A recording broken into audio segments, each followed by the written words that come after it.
Hello, everyone. I hope you all are doing very well. Welcome to our Sunday series of Places in News, where we bring to you the places that have been in news lately. In this edition, we are going to discuss 4 places with their location and some relative facts. So let's begin with our today's discussion and first location as Argentina. So, Argentina is the country of South America, covering most of the southern portion of continent. An important fact is that it is the world's 8th largest country by area. So, with this, I'll leave you with the first question of the day, which is the world's 7th largest country. You can write your answers in the comment section below. So, here we have the capital city of Argentina as Buenos Aires. Now, this country is bordered to the southwest by Chile. To the north, we have Bolivia and Paraguay. Northeast, we have Brazil. To the east, we have Uruguay and the South Atlantic Ocean. And here we have the small islands that are the Falkland Islands. Now, the Falkland Islands are administered by the United Kingdoms, but it is claimed by Argentina. Now, let us see a bit of political history of Argentina. So, the country was Spanish colony for centuries, and it declared independence in the year 1816. And because of this, Spanish is the national language of Argentina. In fact, Argentina is the third largest Spanish-speaking country in the world.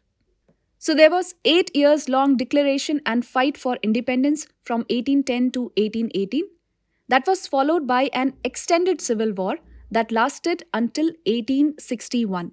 Therefore, the result was country's reorganization as a federation. Therefore, Argentina is a federal constitutional republic and a representative democracy, which is subdivided into 23 provinces. As we have states in India, we have provinces in Argentina. Now, let us see some of the geographical features of Argentina. So, an important fact is that Tropic of Capricorn, that is 23.5 degrees south, passes through Argentina. As you can see, the country encompasses immense plains, deserts, tundras, and forest, as well as it has the Andes mountain range, rivers, and a long shoreline. So, Argentina has a varied geography that can be grouped into the Andean mountain ranges. We have the Pampas and then we have the Patagonia. Now, the Andean region extends for around 3,700 kilometers, and this is along the western edge of Argentina, forming almost a natural boundary with Chile. Here we have Chile. Now, if we talk about the Andes mountain ranges, these are the longest continental mountain range in the world, forming a continuous highland along the western edge of South America. So the mountain range stretches through the entire continent, that is running north-south direction from the Isthmus of Panama to the Strait of Magellan. And here we have the Strait of Magellan, which is a small strait over here. So the Andes Mountains run from the Isthmus of Panama all the way, creating a natural boundary between Argentina and Chile, and they run till the Strait of Magellan. If we talk about the highest point, that is Mount Aconcagua. So it is the highest mountain outside of Asia. Mount Aconcagua. Mount Aconcagua, so this is around 22,831 feet above the sea level. Now the central region is called Pampas. So the word Pampas means flatland. It is one of the largest plain. It is one of the largest fertile plains of the world, and actually it covers almost 1/3 of Argentina's land. So here we have the Pampas. Now located at the southern end of South America, we have the Patagonian Plateau. It is sparsely populated region and it is geographically very diverse. So this region has gigantic landforms and coastal terraces that were created by the same tectonic forces that formed the Andes mountain ranges. Now, if we talk about the principal river system of Argentina, we have the Rio Parana River or the River Parana. And here we have Rio de la Plata. So Rio de la Plata is actually an estuary outlet that is formed by the confluence of River Parana and River Uruguay. So here we have this estuary system that is known as Rio de la Plata. So here we have the central region as Pampas. This is the Patagonia region. Here we have the Andes mountain ranges. This is the Strait of Magellan, which is the southern tip of the Andes mountain ranges. Here we have the Drake Passage. This is the Scotia Sea. Now another important fact is the Perito Moreno Glacier. It is in the Patagonia region, which is actually the third largest reserve of fresh water in the world. And we also have the Iguazu Falls, which is actually the world's largest waterfall system. So this was a little bit about Argentina. Let's move on to our next location, and that is the Aksai Chin. Recently, this has been in news as China is planning to build a second highway through the disputed territory of Aksai Chin. We already have Highway 219, that is from Kashgar region in the Xinjiang province of China to Lhasa, that is the capital of Tibet. And now China is planning to build a second highway. Now, Aksai Chin is a region with very high elevation and extreme weather conditions.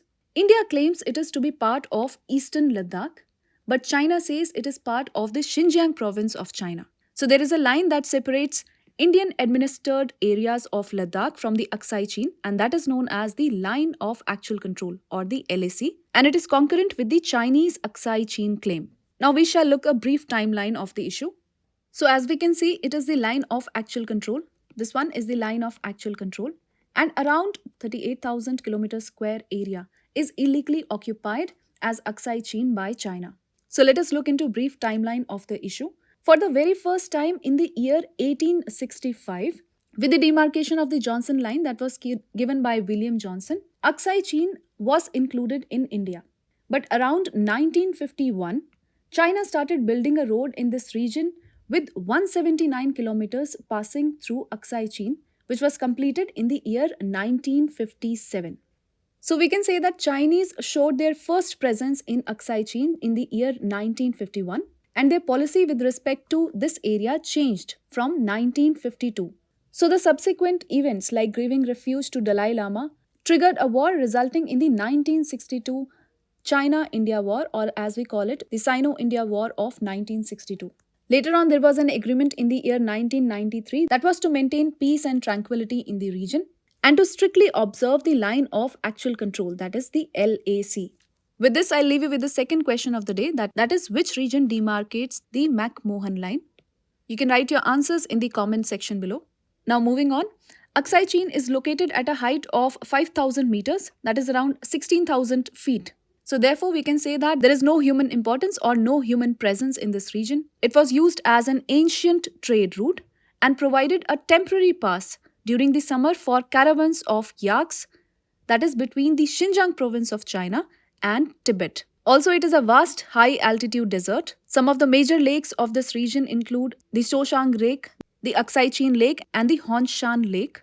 If we talk about the river system in this region, the Karakash River is the largest river that receives meltwater from number of glaciers. We have another river, that is the Tarim River, that drains the western part of Aksai Chin. If we talk about the Aksai Chin Lake, it is located just south of the Kunlun mountain ranges. As we know, the Kunlun mountain ranges starts from the Pamir Knot and it extends to Tibet region. And this lake is fed by the Aksai Chin River. Further on, this region as a whole receives little precipitation as the Himalayas and the Karakoram ranges block the rains from Indian monsoon. And therefore, we call it a desert region. Now, if we talk about the importance of Aksai Chin, this region and the nearby glaciers gives clean water access to China because it has number of glaciers. Moreover, it is located at a very high elevation, which gives a power of position to China in case of warfare. Further on, we have a strategic location. This is the Siachen Glacier that is at the junction of Aksai Chin and the Pakistan-occupied Kashmir. Here we have the Pakistan-occupied Kashmir. So this was a little bit about Aksai Chin. Now let us move on to our next location, and that is Philippines. So recently, the Indian Embassy in Philippines concluded a new cultural collaboration that is named as Kuwintong Jataka, and this is named as University of Ateneo de Manila. So Kuwintong Jataka, it is a podcast that is for Filipino kids and it is launched by Indian Embassy.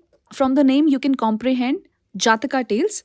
As we know, Jataka Tales is the oldest and the best known collection of Indian literature that features Buddha in his different forms until he was able to attain enlightenment. And this is launched to introduce Indian traditions and cultures to the young Filipino kids. So as you can look into the map, Philippines is an island nation. It is an archipelago in the Southeast Asia and it is situated in the Western Pacific Ocean. So it consists of around 7,641 islands. It is bordered to the west by the South China Sea. To the west, we have the South China Sea. In the east, we have the Philippine Sea. To the southwest, we have the Celebes Sea. Here we have the Celebes Sea. And this is the Sulu Sea. The Sulu Sea. Now, if we talk about the brief history of Philippines, it became independent in the year 1946. And it has a democratic government that is in the form of a constitutional republic with a presidential system. So there are a group of 7,641 islands in the Philippines, and these are broadly categorized under three main geographical divisions from north to south. We have the Luzon, Visayas, and the Mindanao group of islands. An important fact is that Philippines is located in the western fringes of the Pacific Ring of Fire. As we know, the Pacific Ring of Fire is a region that is around the rim of Pacific Ocean where many volcanic eruptions and earthquakes occur. Therefore, Philippines experiences frequent seismic and volcanic activity. So here we have Philippines. This is the capital city Manila. This is the South China Sea, and here we have the Philippine Sea. To the south we have the Celeb Sea, and here we have the Sulu Sea. To the north we have small group of islands that is known as the Batan Islands. Moreover, this region is located in the western fringes of the Pacific Ring of Fire. Therefore, we see lot of seismic activities in this region. Another important geographical feature is the Mount Apo. It is located in the island of Mindanao, and it is the highest mountain of Philippines. If we talk about the longest river system, that is the river Cagayan, and this is in the northern Luzon region.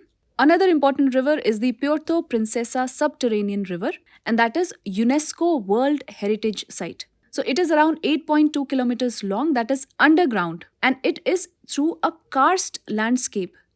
Now when we say karst landscape, it is a type of natural landscape where the dissolving of bedrock has created sinkholes, caves, springs, etc.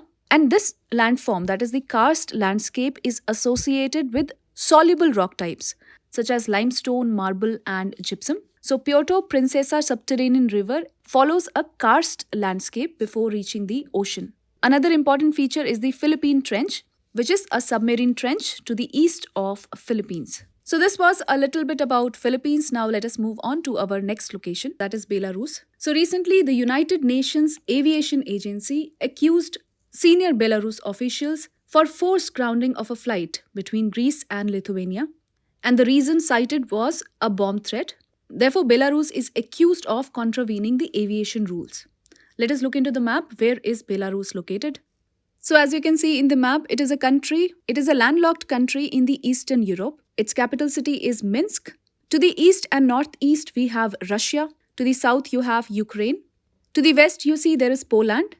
And to the northwest, we have Lithuania. And to the northwest, we have the Baltic countries, Lithuania and Latvia.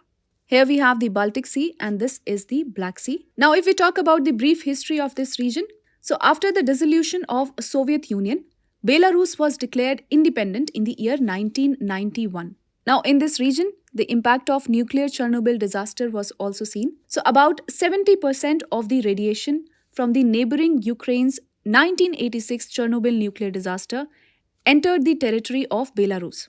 So, about a fifth of Belarusian land, that was principally farmland and forest in the southeastern region of Belarus, which were affected by the radiation fallout. If we talk about the political features of this region, it is by constitution a presidential republic. Now, if we discuss some of the geographical features, Belarus is a landlocked country and that is relatively flat. It contains large tracts of marshy land. About 40% of the Belarus is covered by forest, and there are many streams and around 11,000 lakes in this country. Now, three of the major rivers of this region are the Neman River, we have the Pripyat River, and then there is the Dnieper River. If we talk about the climate of this region, the country is in transitional zone between continental and maritime climates, and therefore the climate of this region features mild to cold winters. So this was a little bit about Belarus, and with this we call it a wrap of today's edition of Places in News. I hope you liked the video. I will see you with some other video. Till then, take care and do stay tuned.